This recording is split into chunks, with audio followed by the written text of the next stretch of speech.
7 قسم کے لوگ جن کو اللہ تعالیٰ قیامت کے دن عرش کا سایہ نصیب کرے گا، اس دن عرش کے سائے کے علاوہ کوئی سایہ دستیاب نہیں ہوگا۔ سخت کڑی دھوپ جسم پگھلا رہی ہوگی تو صرف عرش کا سایہ ہوگا، اور 7 قسم کے لوگوں کو وہ میسر ہو سکے گا۔ اور وہ دن چھوٹا سا نہیں ہے کہ 1 سیکنڈ کا ہے، بس ایسے ہی گزر جائے گا۔ 50,000 سال کا دن ہے۔ 50 100 نہیں، 50,000 سال کا وہ قیامت کا دن ہے، بڑی لمبی گھڑی۔ اس دن کوئی سایہ نہیں ہوگا اللہ کے عرش کے سائے کے علاوہ، لیکن وہ سائے کا 7 قسم کے لوگوں کو نصیب ہوگا۔ وہ کون سے ہیں ہم غور کریں، ان میں سے جو خامی ہے وہ اپنی دور کریں۔ پہلا فرمایا انصاف کرنے والا حاکم، انصاف کرنے والا۔ اور دوسرا فرمایا وہ نوجوان جس کا بچپن سے ہی جوانی کی طرف عبادت میں بڑھتا جا رہا ہے، اللہ کی بندگی میں مسلسل پروان چڑھ رہا ہے، اس کو بھی وہ سایہ نصیب ہوگا۔ اور تیسرا جس کا دل مسجد میں لگتا ہو۔ آج کل دل مسجد میں بڑا مشکل ہو گیا، ویسے بھی جس کا دل مسجد میں لگتا ہو، جو دل مسجد میں لگا لیتا ہو، اس کو بھی عرش کا سایہ نصیب ہو جائے گا۔ چوتھا وہ 2 لوگ جو آپس میں محبت یا ناراضگی صرف اللہ کے لیے رکھتے ہوں، یعنی کوئی بھی کسی سے نفرت یا محبت اللہ کے لیے۔ اور اسی طرح 5واں جو فرمایا کہ اسے کوئی عورت خوبرو زنا کی دعوت دے، اس سے مواقع میسر ہو، مواقع مل رہے ہوں زنا کرنے کے، وافر لڑکیوں آج کل مارکیٹ میں دنیا میں سب عام ہو گیا یہ چیز، تو اس لیے وہ یہ چھوڑ دے کہ وہ اللہ سے ڈرے، یعنی زنا سے ساری سہولت میسر ہے لیکن وہ اللہ سے ڈرتا ہو، زنا کے قریب نہ جاتا ہو، اس کو بھی عرش کا سایہ۔ چھٹا فرمایا خیرات صدقہ یا کسی کی ہیلپ کرے اللہ کے لیے، ایک ہاتھ سے دے تو دوسرے ہاتھ کو خبر نہ ہو، یعنی چھپ کے اپنے آپ کی نمائش نہ کرے، نمائش کے بغیر اللہ کے بندوں کی اللہ کا کام کرے، اللہ کی مدد کرے، اللہ کے بندوں کی مدد کرے۔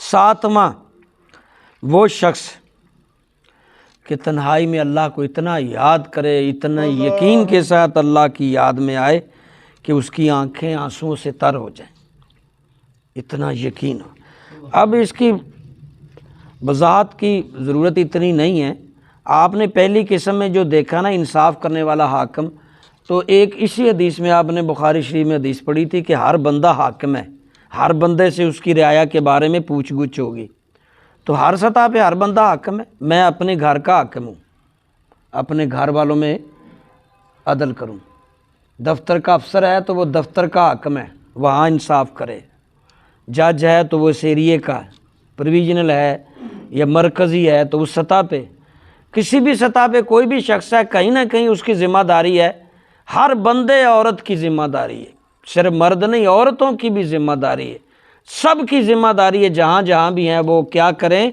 انصاف عدل کریں، یہ حکم ربی ہے۔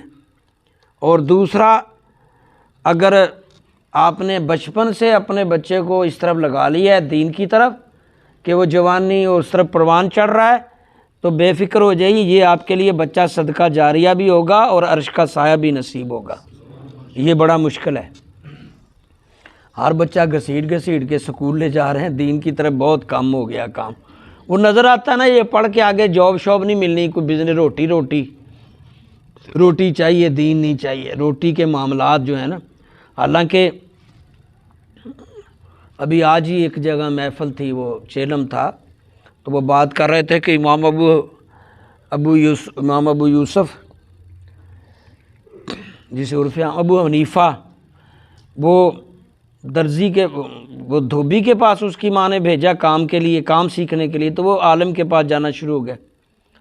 تو وہ ایک دن اس والدہ نا جا کے اسے کہتی ہے کہ آپ میرے بچے کو دین میں لگائی جا رہے ہیں تو روٹی کہاں سے کھائے گا یہ؟ میں تو اس کو ہنر سکھا رہی ہوں اور آپ اس طرف لگا رہے ہیں، روٹی کہاں ہے؟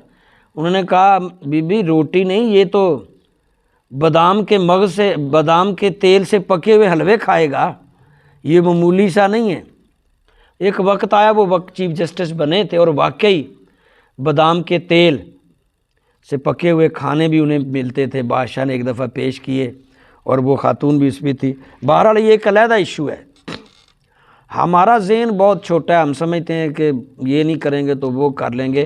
آپ دین ضرور سکھائیں، آپ ہمارے بچوں کو پہلا حق دین سیکھنا ہے۔ اگر آپ نے اللہ رسول کی پہچان نہیں کرائی، اس کو اس کی ذمہ داریوں کا احساس نہیں دلایا، وہ کہاں سے آپ کا صدقہ جاریہ بنے گا؟ باقی ہنر بھی ساتھ ساتھ سیکھے، بعد میں تعلیم کرے جو بھی کرنا ہے، لیکن پہلا حق اس کا پہچان اللہ رسول کی، نبیوں کا جو کام ہے۔ اور ایک جو دل میں لگنے والا، مسجد میں دل لگتا ہو، یہ بھی آپ نے حدیث پڑھی ہے، سب سے اچھی جگہ مسجد ہے اور سب سے بری جگہ تو یہ مومن کی ہے۔ بلکہ ایک حدیث میں آپ نے پڑھا کہ جس بندے کا دل مسجد میں لگتا ہو اس کی گواہی دو۔ سبحان اللہ۔ مسجد سے دل لگاؤ، بہت ساری وباؤں بلاؤں سے بچو گے۔ اور یہ دل جس کا لگتا ہے وہ قابل سلام ہے، وہ احترام کے لائق ہے جس کا دل مسجد میں لگ رہا ہے۔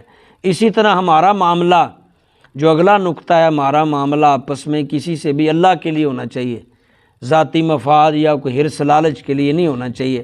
اور جہاں کے زنا کے مواقع ہیں اس دور میں، ایک فون کال پہ موبائل، یہ نیٹ یا جو کچھ بھی ہو رہا ہے، بہت تباہی کی طرف جا رہے ہیں۔ اپنے بچوں کو، اپنے آپ کو تقوی کی بات سکھاؤ اور اللہ رسول کی محبت اس کے دل میں ڈالو تو یہ بچ سکتا ہے، ورنہ بہت مشکل ہے۔ اسی طرح جو صدقہ کرنا ہوتا ہے نا، وہ اعلان نہیں ہوتا۔ ابھی رمضان شریف آنے لگا ہے کہ بہت سارے لوگ سوال کرتے تھے، جی وہ بتا کے دیتی ہوں، ایک خاتون آئی بتا کے دیتی ہوں، کس کو کہوں یہ صدقہ ہے تو وہ لیتا نہیں ہے، اور کہوں زکوٰۃ ہے تو لیتا نہیں۔ میں کہا تو کیوں بتا کے دیتی ہے؟ میں نے 10 کے دینا چاہیے۔ میں کہ 10 کے دیتا ہے تو ادا ہی نہیں ہوتا، وہ نیت تیری وچ ہونا چاہیے۔ تو صدقہ، زکوٰۃ، خیرات کس کے لیے کرنی؟ اللہ کے حکم کے تحت۔ تو لوگوں پر احسان نہیں کرنا، چپکے سے دینا ہے، دکھاوے ویڈیو بنا کے نہیں سینڈ کرنی کہ میں ونڈ رہا، میں دے رہا، بڑی بڑی لینا چلا کے بیبیاں، یہ جائز نہیں۔ چپ کے خاموشی سے اللہ کے لیے کرنے والے ایسا۔ اور تنہائی میں اللہ کا ٹائم ضرور رکھیں، اللہ کو یاد کیا کریں، تنہائی میں ذکر کریں۔ اللہ ہمیں عمل کی توفیق